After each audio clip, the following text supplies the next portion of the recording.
Hola, bienvenida a este primer tomo de la colección dedicada a ensayos alrededor del fenómeno de la iniciación. Este primer tomo de muerte e iniciación estará dedicado al origen de los arquetipos y a la aparición de la conciencia despierta.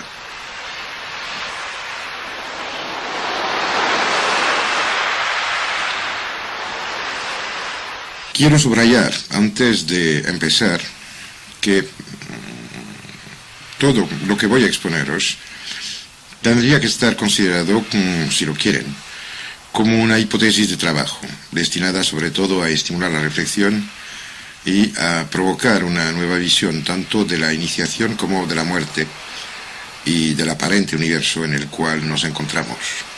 De hecho, todo parece indicar que este universo que vivimos y captamos mediante nuestros sentidos no es tal como creemos que es. Todas las investigaciones últimas en física teórica van apuntando en la misma dirección. Es muy probable que la totalidad de lo que conocemos o podemos conocer de este universo mediante nuestra existencia física sea poco menos que una ridícula ondulación en una pequeña playa de los bordes de un océano gigantesco que a su vez solo es parte de lo que puede ser, es el universo en sí. Desde épocas ya muy remotas existen trazas, huellas, cuentos y relaciones que nos hablan de sitios, de lugares escogidos, de personajes específicos que a veces cruzan este umbral increíble. Las puertas inducidas, este concepto fabricado por Jacques Berger hace de esto unos 30 años, parece ser que existen doquier sea alrededor del mundo y cuando sea a lo largo de la historia. Pero la excepcionalidad de estas transiciones hacia el universo amplio mediante las puertas inducidas es evidentemente cosa de pocos. Ahora bien, existe una puerta, un umbral que todos pasaremos, sin ninguna excepción. Estoy hablando más concretamente de la muerte. El aspecto que nos interesa hoy es el que conecta esta situación ineluctable con una de las hazañas más importantes y más prometedoras que pueda vivir un ser humano. Quiero hablar de la iniciación. Los textos relativos a la iniciación en sí y de los cuales disponemos son innumerables, como son innumerables los comentarios o testimonios en cuanto a lo mismo. Cada cultura prácticamente, cada fuente de conocimiento, cada escuela, cada grupo de hombre, cada central psíquica, cada punto de luz que se ha dedicado a la trascendente y a la trascendencia utilizan o han utilizado técnicas, sustancias, ayuda de maestros y de compañeros para acceder a esos niveles diferentes de conciencia que permiten el acercamiento a la otra realidad.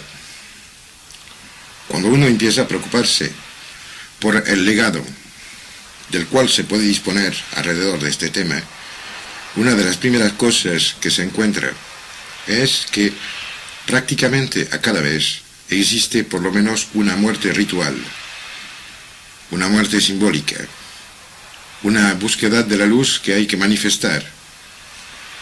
También nos encontramos con el papel fundamental del fuego y de la luz que permite diferenciar la noche y el día y, a través de la luz utilizada, el sol, que al final es el centro del espacio universal inmediatamente superior al del planeta.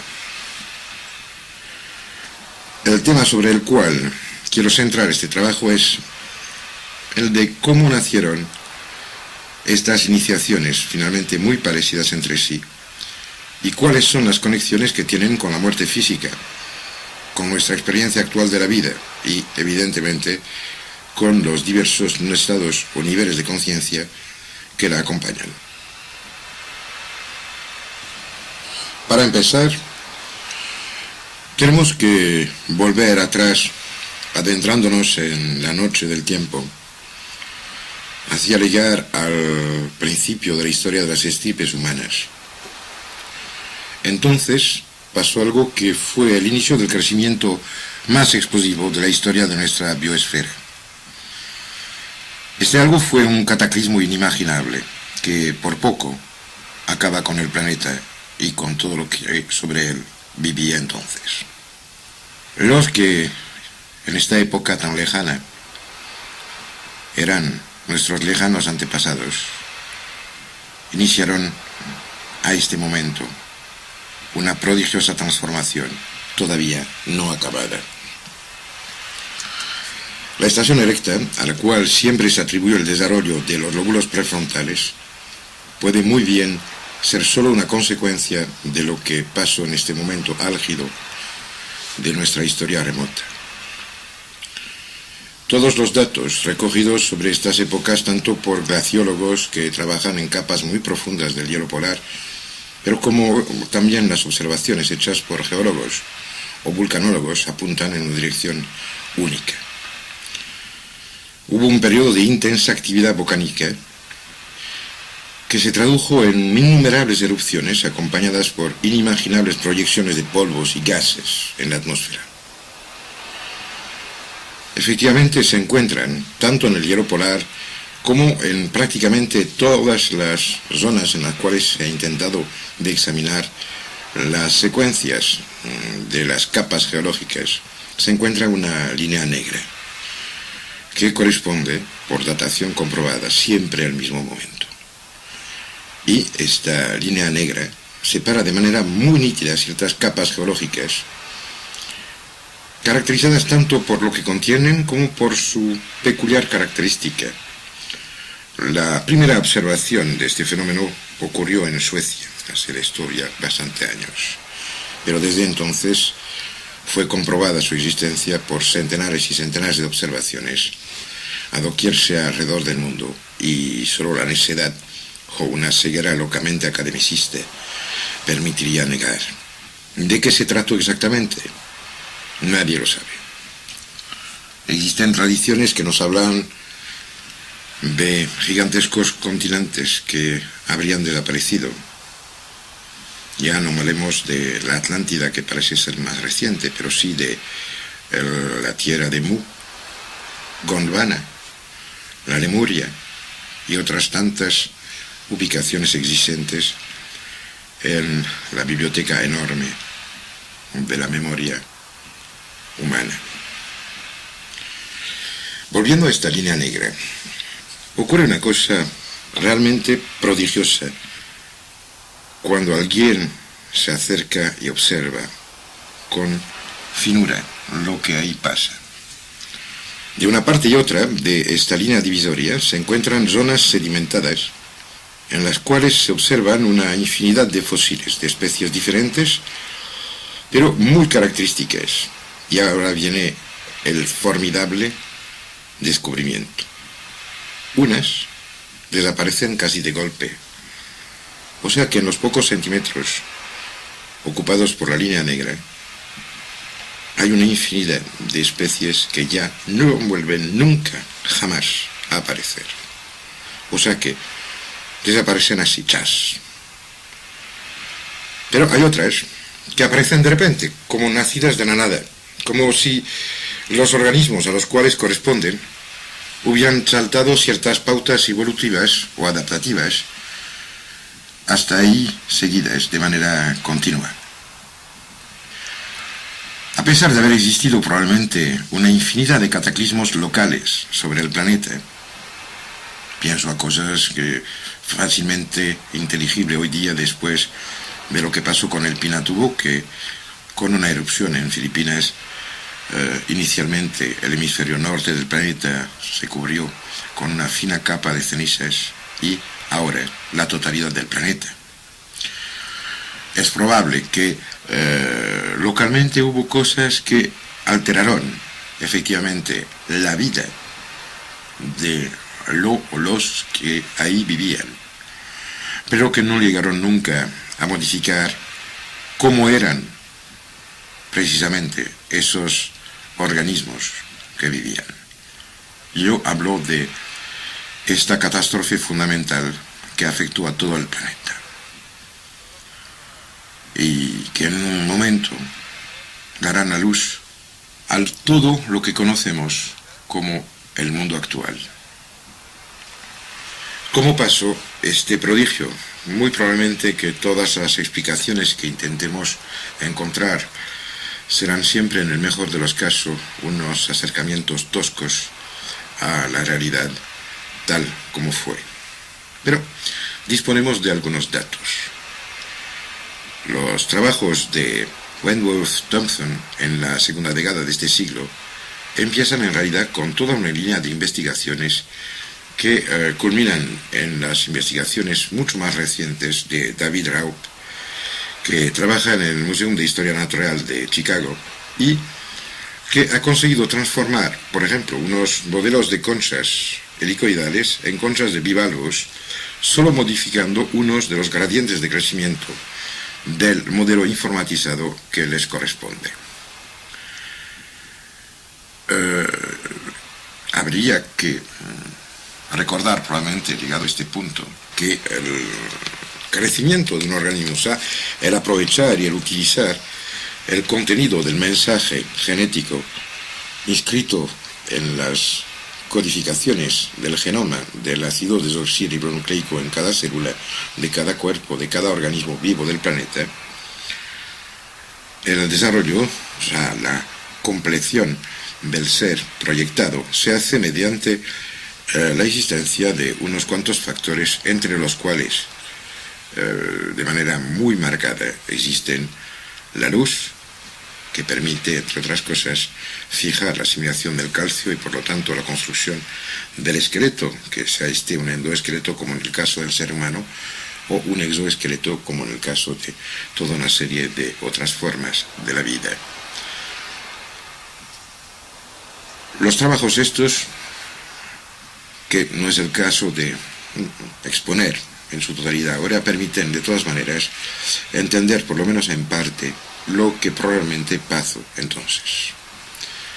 Thompson desarrolló una teoría según la cual las formas de los organismos vivos resultaban de un equilibrio muy fino de fuerzas y que unas modificaciones, a veces infinitesimales, podían provocar cambios sustanciales en las formas orgánicas resultantes.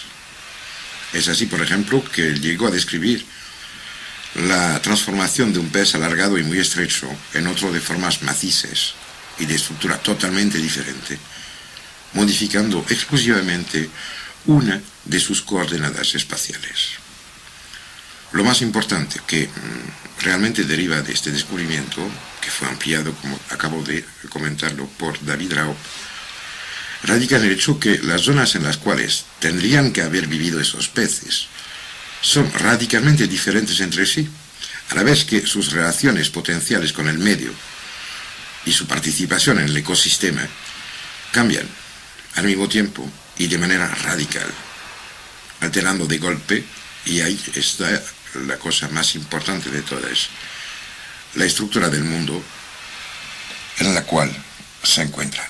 O sea que, desde el momento en el cual este cataclismo modificó a los seres que entonces vivían, y entre otras cosas al hombre, como ya lo vamos a ver, también hizo aparecer unas características que, a su vez, alteró radicalmente el mundo tal como era. Esta función de terraformación que afecta al mundo material no está limitada ahí, porque en planos más sutiles, la génesis de la supermente planetaria que empieza ahí hace que es probable que los pocos seres que inicialmente fueron conscientes de estas modificaciones fueron los que se dieron cuenta que existían pasos entre los mundos y que probablemente las puertas inducidas de las cuales hablaba al inicio se abrieron de forma radical en este momento. Muchas de las tradiciones más antiguas, comunes a todas las culturas, nos hablan de esas tierras prometidas, tierras extrañas, islas bienaventuradas, reinos y sitios a los cuales nadie llega a acercarse si no está elegido, castillos del rey pescador, o Montserrat o Montferrat, escondidos doquier sea en el gran mundo de la conciencia sensible, probablemente en el umbral mismo de esas puertas que dan hacia el otro universo. Cuando el planeta conoció esos años de casi noche continua, todos los organismos vivos provistos de estructuras orgánicas fotodependientes se encontraron alterados.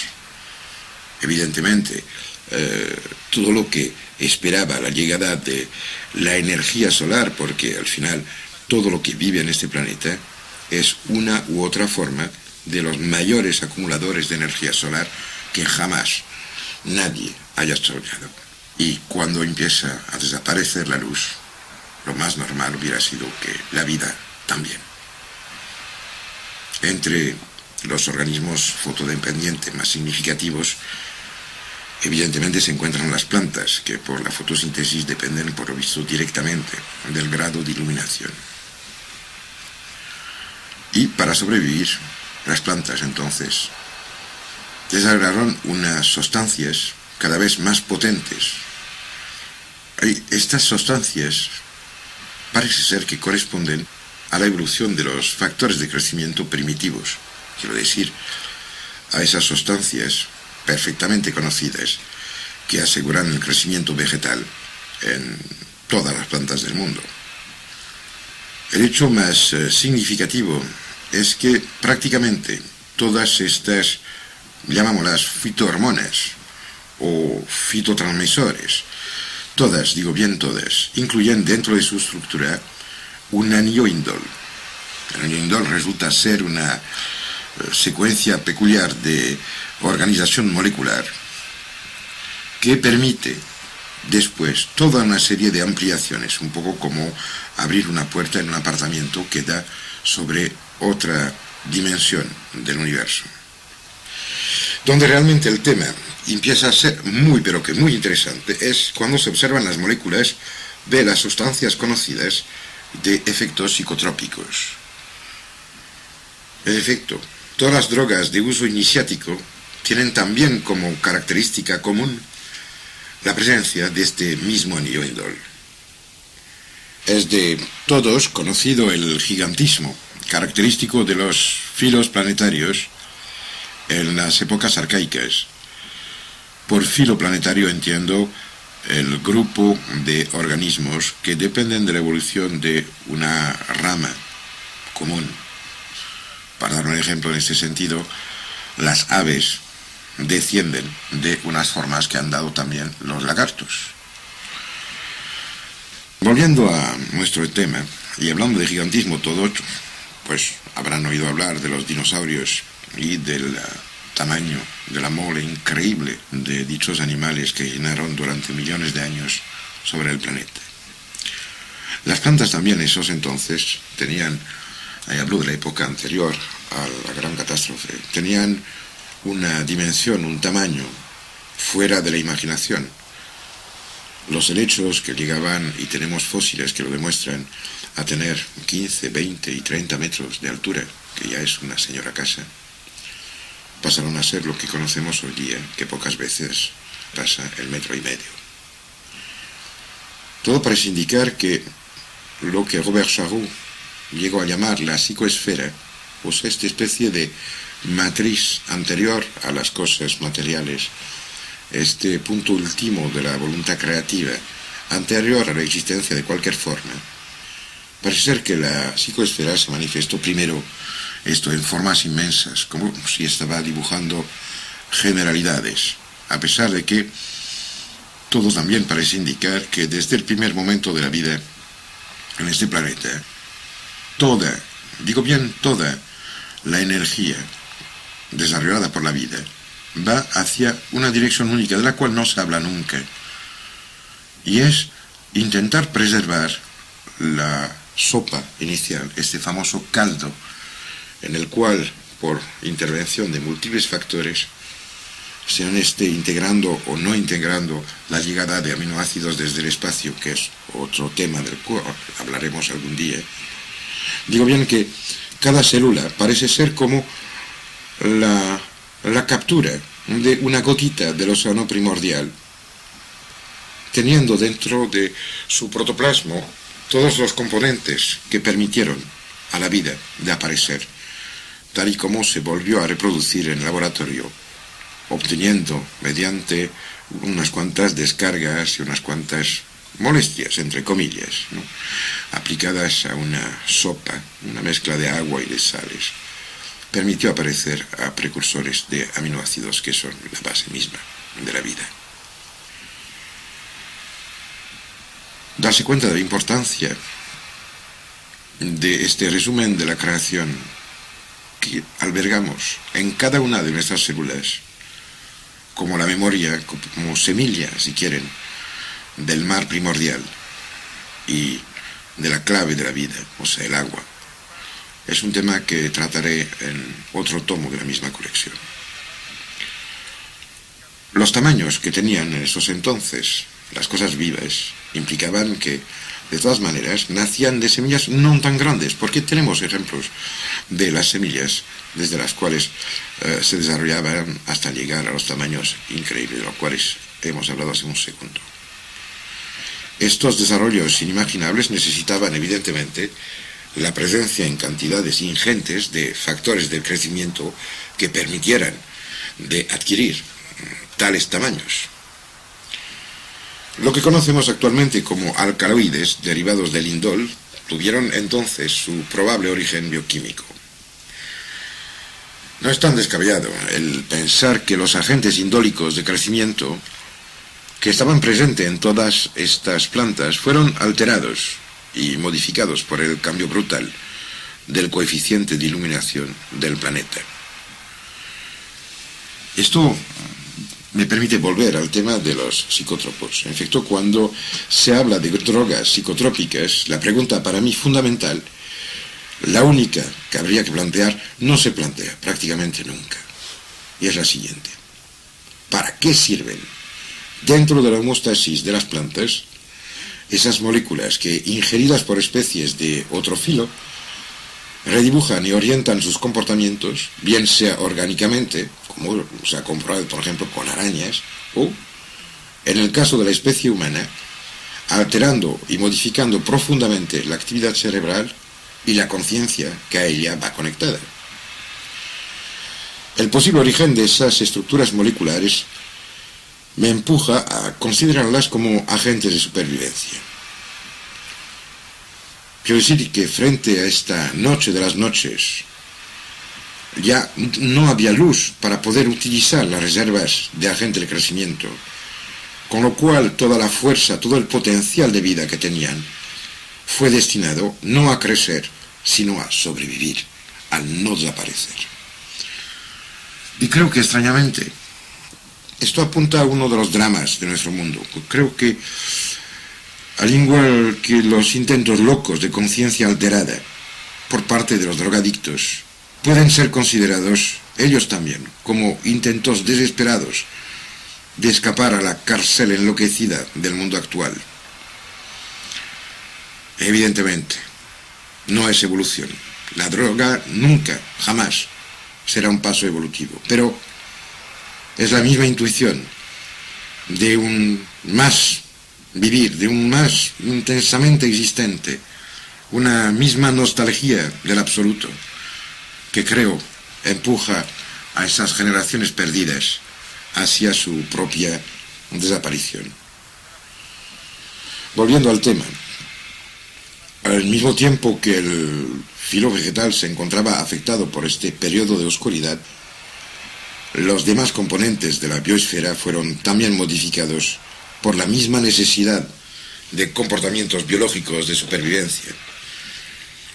Ahí probablemente tendríamos que ubicar la presencia, la huella imborrable en la memoria de la supermente de esos gigantes iniciales, de esos seres cual tamaño pasa todo lo que desde entonces ha sido conocido o ha vivido sobre este planeta azul.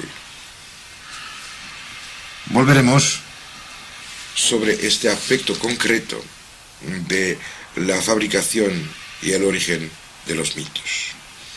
Encontrarán una secuencia que sin palabras les permitirá aprovechar de las inducciones subconscientes que he dictado para ayudarlos a integrar perfectamente el conjunto de datos que estoy intentando entregarles.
Hola, bienvenida a esta segunda cinta del ensayo sobre muerte e iniciación.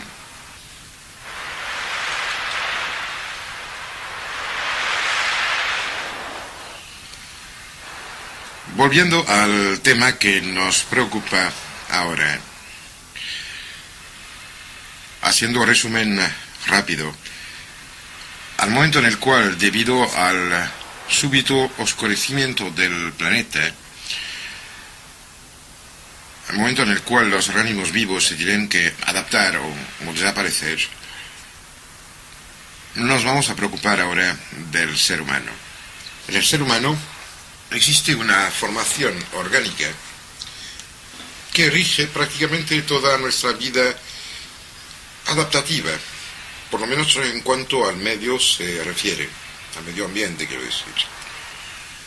Esta glándula es la epífisis, más conocida como glándula pineal, y soberbiamente y prodigiosamente estudiada por el doctor Barrasana en su tesis doctoral, publicada hace unos años en España, y a la cual espero que todos se referirán algún día para por lo menos saber de qué hablan cuando hablan de tercer ojo. De paso, quiero también romper una lanza en favor y en contra de este inglés refugiado en Montevideo y que acabó muriendo en Vancouver, conocido como Lobsang Rampa, y que, a pesar de no ser la manera de ser un prodigioso estafador, porque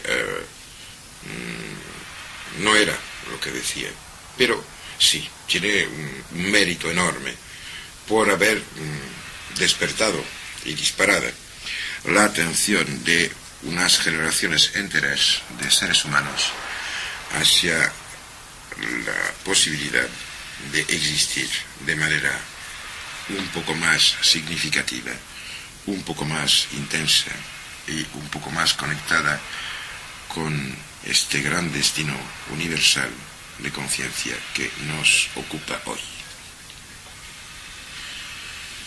Hemos heredado en hecho de nuestros lejanos antepasados reptilianos esta, para mí, fundamental estructura biológica que es la epífisis. Se encuentra en el cerebro humano prácticamente en un sitio fácilmente ubicable, o sea, está exactamente al punto de encrucijada entre una línea que uniría la parte inferior de la oreja, más o menos al nivel de la articulación condilomaxilar, y otra línea que une la base misma del cráneo, punto en el cual la columna vertebral se adentra mediante el axis y el atlas en la cabeza, en este fantástico protector óseo de nuestro receptor mental, y el punto situado en la encrucijada entre la nariz y la línea de las cejas. Este dicho de paso que es exactamente en este punto que tanto Leonardo da Vinci como muchos otros investigadores de la estructura física del cuerpo humano, los primeros anatomistas, Basallo y otros, localizaron el sitio en el cual se encontraba el alma, lo cual me hace pensar, entre otras cosas, que sabían mucho más de lo que han dejado marcado en sus escritos publicados. No olvidemos nunca que entonces era vigente el control férreo del poder del cual nunca se habla, el que nos hizo todos culpables del pecado original, que inventó el perdón por haber inventado la culpa, y que aún hoy día se nota al momento en el cual algunos se permiten decir que el salir cubierto es una monstruosidad, mandando al cementerio a millares de jóvenes ignorantes de por dónde y por mala suerte se muere el pez.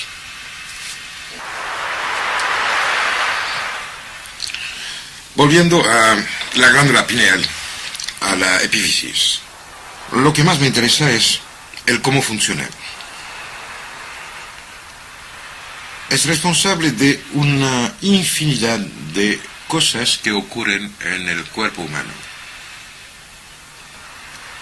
Amén de permitir metabolizar una parte de la cadena del triptófano, produciendo unas sustancias específicas como son la 5-hidroxitriptamina, más conocida como serotonina, o sustancias secundarias debido a la interacción de una coenzima cerebral que es la hidroxiindolortometiltransferasa, y perdón por el nombre, pero es así, y que transforma a dichosa serotonina en toda una serie de productos secundarios que van desde gonadótropos hacia factores de crecimiento, que esto nos interesa al primer grado porque ya hemos hablado de esto, y que además de esto parece ser que controla globalmente todo lo que es la secuencia de adaptación del cuerpo, del organismo, tanto el organismo físico, el material que se puede cortar, examinar, poner en formol o dibujar, como este mundo más sutil y etéreo del sentir, del imaginar, del captar, del percibir,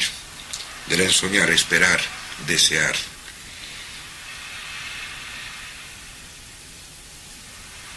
Su actividad depende casi absolutamente de un solo factor, que es el grado de iluminación. Quiero decir que depende de su actividad, que la cantidad de transformaciones que es capaz de hacer, de soportar, depende de la cantidad de luz que recibimos. Acordémonos que en los reptiles aún hoy día existe, en la mayoría de los casos, en medio de la frente, casi entre los ojos, en el punto en el cual los dibujos de las diferentes tradiciones ubican y dibujan el tercer ojo, lo que se llama un ocelo, o sea, un proto-ojo, una estructura superficial, una diferenciación del gran órgano piel mucosa, capaz de captar las variaciones de las ondas electromagnéticas que nos rodean, y más concretamente las habitualmente consideradas como luz, incluyendo además en este campo las zonas últimas de un lado y del otro, ultravioleta e infrarrojo, con ejemplos tan concretos como el, por ejemplo, de la serpiente de cascabel, que a pesar de ser ciega, ve con su tercer ojo en medio de la frente los infrarrojos que emanan de todos los cuerpos vivos. Hemos perdido este tercer ojo reptiliano que estaba en la superficie de nuestra piel, más o menos a donde los dibujos hoy día muy difundidos que salen de la tradición hinduista localizan el tercer ojo, el Ajna Chakra. Pero, como de todas maneras, las informaciones de tipo visual, y por eso entiendo la captación de una zona de frecuencias de ondas electromagnéticas muy concreta, llegan al cerebro para estar tratadas y casi informatizadas a través de un camino secuencial muy conocido. Se cruzan los datos por cada lado, en el caso de los ojos, cuando el tercer ojo no lo hacía, se encuentran en una zona del cerebro, se llama el cuerpo estriado, y acaban en la zona de concreción visual para permitirnos reconstruir imágenes, o sea, secuencias que nos permiten localizar en distancia, altura y tamaño las cosas con las cuales nos acercamos, por lo menos de manera física. Este tercer ojo, que es la puerta hacia la epífisis, está tapado.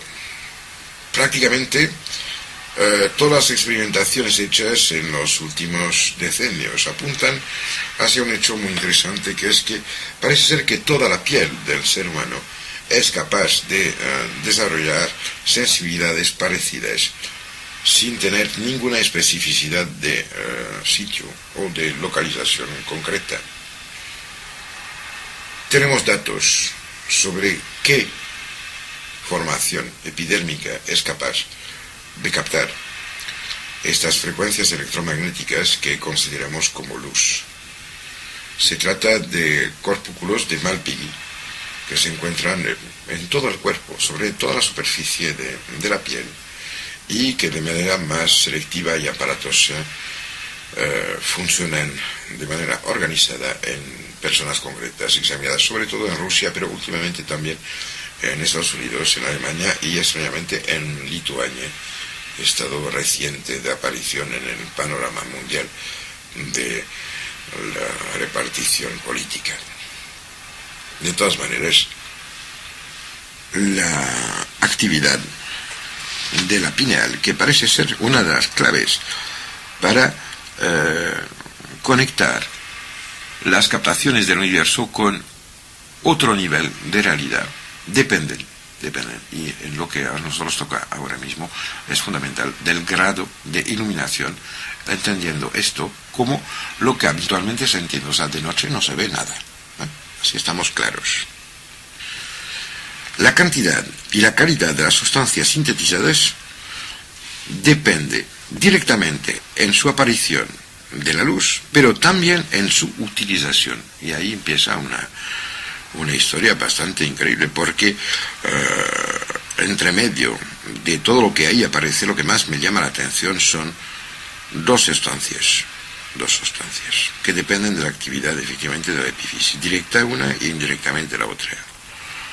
La 5-hidroxitritamina, que es una sustancia adaptativa a los cambios de luz, que nos permite no ser iguales en función de la temporada del año, y la noradrenalina, que es de acción más corta, si quieren, porque nos permite adaptarnos a situaciones seguidas, diferenciándolas entre ellas por la carga emotiva, la cantidad de emoción que albergan o la cantidad de imágenes o de cargas anteriores de nuestras vidas, sean esta misma vida o igual, y de esto hablaremos también, otras vidas en un momento dado. Hay una paréntesis porque tiene su importancia, que tiene que ver con la 5-hidroxitritamina. Esta sustancia es la clave que permite entender esas famosas depresiones que aparecen a veces con los cambios de estación. Es también lo que permite comprender el por qué se pilla la gripe en octubre y no en abril, a pesar de que el virus está presente permanentemente. Nos acordamos de un tiempo en el cual había que ponerse a hibernar, o sea, disminuyendo todas las características físicas de una conciencia muy animal, por cierto, pero una conciencia, y por lo tanto nos pone en peligro, ya que el perder la identidad es abrir la puerta a lo que nos puede disminuir aún más. Algún día hablaré de este síndrome emocional y de depresión estacional. Volviendo a estas moléculas claves, a pesar del nombre bárbaro que llevan, el examen fino de la estructura espacial de esas moléculas de las cuales estoy hablando pone de relieve una cosa increíble, que es la identidad entre, por ejemplo, la serotonina, la 5-hidroxitritamina y la psilocibina, que es el alcaloide de un hongo pequeño, que no os diré ni cómo es ni a dónde se encuentra porque no estoy loco, o entre la adrenalina y la mescalina, que evidentemente todos habrán oído hablar del mezcal. Creo que es bastante significativo que tanto los indios del desierto de Sonora como los chamanes de Siberia, que sean tunguses o kirguises, han utilizado desde la más lejana huella de conocimiento transmitido a través de la noche de los tiempos sustancias psicotropas parecidas a esto que acabo de nombrar y designar. No existe una localización exclusiva en el mundo. Solo los de allí emplean esas sustancias, son unos mequetrefes y gente insoportable. No, en realidad es de todas partes. Hasta el alcohol del vino, esta cosa que merecería muchísimo trabajo de aclaración, está presente como esto es mi sangre, esto es mi cuerpo. Se celebra la misa con vino, sí, y con pan, pero pan, vino y sal hacían parte de la tradición común desde el momento en el cual se empezó a cultivar el lambrusco. Y tenemos aquí en Europa, muy cerca de las fronteras entre España y Francia, por lo menos antes de la Comunidad Europea, en un sitio llamado Tautabel, se encontró un hombre conocido como el hombre de Tautabel, que por lo menos demuestra que desde unos 500.000 años se cultivaba viña, ya que se encontró sus restos en medio de unas capas de tierra en las cuales las pepitas del Lambrusco, la viña original, abundaban. Lo mismo que acabo de decir sobre este increíble parecido entre las sustancias presentes en los cerebros de cada uno y las que se pueden encontrar en plantas o productos del mundo exterior conocidos desde siempre como agentes perturbadores de la actividad mental y conocidos como drogas últimamente. No es limitativo. En efecto, ocurre lo mismo con toda una serie de mediadores y neurotransmisores cerebrales sobre los cuales además existen ya una infinidad de trabajos a los cuales, me parece mucho más justo reenviar a los que se interesen por este aspecto a la enorme documentación existente en bibliotecas públicas, entre otras cosas porque me gustaría de que todos los que me escuchan dedicasen un poco de su tiempo a aprovechar de este tesoro que es lo que dejaron nuestros padres, abuelos y antepasados bajo forma de libros, notas, manuscritos, pergaminos, conocimientos transmisibles y que no necesitan de que se compren libros para poder aprovechar de ellos. Cuando hablo de la infinidad de trabajos sobre este tema, pienso de manera mucho más concreta en las extraordinarias investigaciones de mi amigo el Dr. Hoffman. El Dr. Hoffman es el hombre que en los postimerios del nacimiento del movimiento hippie, en los años 60, descubrió el dietilamido del ácido metillisérgico número 25, más concretamente conocido como LSD. El Dr. Hoffman no buscaba una droga, estaba trabajando para el laboratorio Sandoz en Suiza. Y él trabajaba sobre concretamente todo lo que se podía utilizar trabajando sobre los derivados de los extractos del cornezuelo de centeno, el Claviceps purpurea, para dar su nombre latino, que es un hongo parásito de las cereales, existiendo muchísimas variedades del mismo. Un buen día había preparado una de las miles y una experiencias que estaba haciendo y por accidente, prácticamente por accidente, se tragó un poco de una de las moléculas que estaba preparando. Para que ustedes se aclaren un poco, habrá muchos que por haber pasado de los 45 años se encuentran tomando un producto conocido como itergina, que está compuesto de 3 moléculas, que es dihidroergocornina, dihidroergocornenas y claro, las 3 secuencias derivadas del cornezuelo, y que solo sirve para mejorar la circulación cerebral y mejorar la capacidad de memoria y de memorización de la gente que por haber trabajado mucho ya se encuentra cansada de acordarse del mundo exterior. O sea que él buscaba caminos para ayudar. Absorbió una de esas nuevas moléculas sobre las cuales no sabía nada al final. Estaba separando cosas como alguien que está limpiando un montón de piedrecillas para ver si hay cristales. Era el final del día. Era ecologista antes de la letra, ya que iba y venía al laboratorio sobre la bicicleta. Subió sobre su bicicleta y emprendió ahí un viaje del cual realmente ha hablado muchas veces y que por lo visto fue el viaje más largo, más increíble, más abrumador de su existencia. El Dr. Hoffman, que espero todos han visto una u otra vez en televisión, sea conmigo, sea con otros amigos suyos, en esta fantástica emisión en la cual participé en su tiempo, unas veces en compañía de gente más famosa y más conocida hoy día. Espero que os habréis dado cuenta de la calidad prodigiosa de este hombre. Ahí empezó a darse cuenta que este estado alterado de la conciencia en la cual se encontraba tenía un significado, que no era una cosa loca. Estoy hablando, tenganlo bien en cuenta, de tiempos muy anteriores a la aparición de Timothy Leary y sus trabajos sobre el LSD.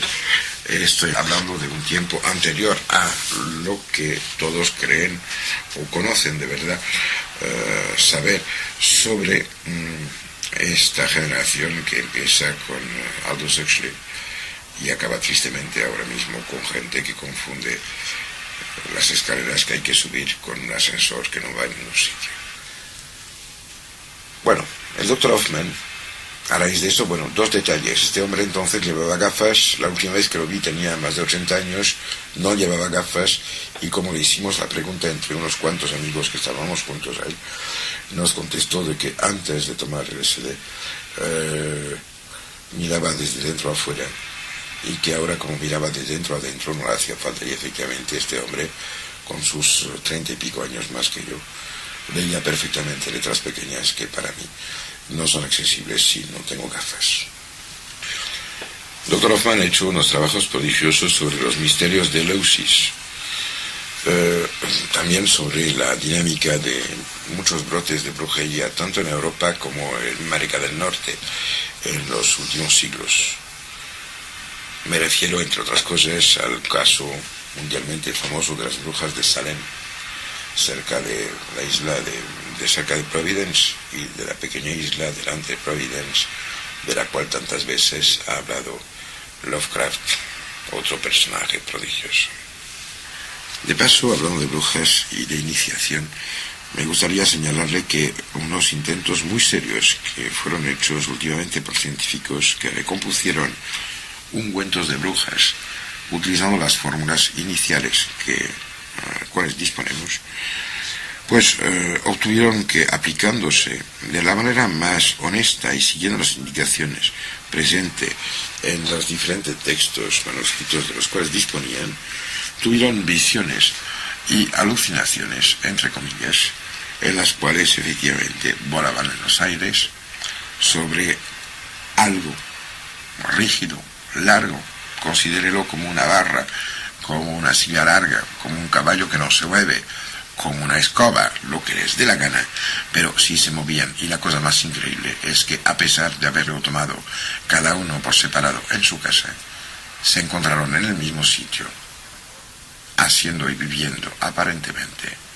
lo que las brujas confesaron bajo las torturas terroríficas aplicadas, y que por mala suerte todavía hoy día se pueden leer, teniendo curiosidad, refiriéndose al Maleus Maleficorum de muy triste memoria. El punto fundamental sobre el cual al final quiero llamar la atención es el siguiente: ¿qué pasó en el cerebro de estos proto-homínidos que vivieron esta noche de las noches de la cual hablaba hace un momento? ¿Qué alteraciones estructurales pueden haber afectado a estas moléculas, de las cuales hablábamos y cuyos componentes son tan similares a las drogas iniciáticas, y que las plantas fabricaron, escogiendo perder el gigantesco para conservar la vida? Antes de acabar, quiero dejar bien claro una cosa. Estoy total y radicalmente opuesto a la utilización de sustancias cual efecto o utilización está únicamente puesto en alterar lo que tendríamos que cuidar. Pegar una patada en la guitarra diciendo que hace sonido no es aprender a tocarla, ni menos aún respetar lo que es. Estas cintas que están escuchando no están dedicadas a dirigiros sobre drogas, sustancias o locuras. Si estoy hablando de esos temas afines, es al igual que cuando uno pasea en un sitio acerca de una cima terrorífica, alguien le tiene que decir: cuidado, esto es muy hondo, no se caiga nunca. Existen otras puertas más normales, más justas. No existen atajos hacia la luz, no existen trucos para el conocimiento, y no existe lotería para la iniciación. En la próxima cinta ya nos vamos a ocupar más directamente de lo que pasó y de lo que es realmente este prodigioso receptor de una eterna emisión cósmica de conciencia y que conocemos como nuestro cerebro.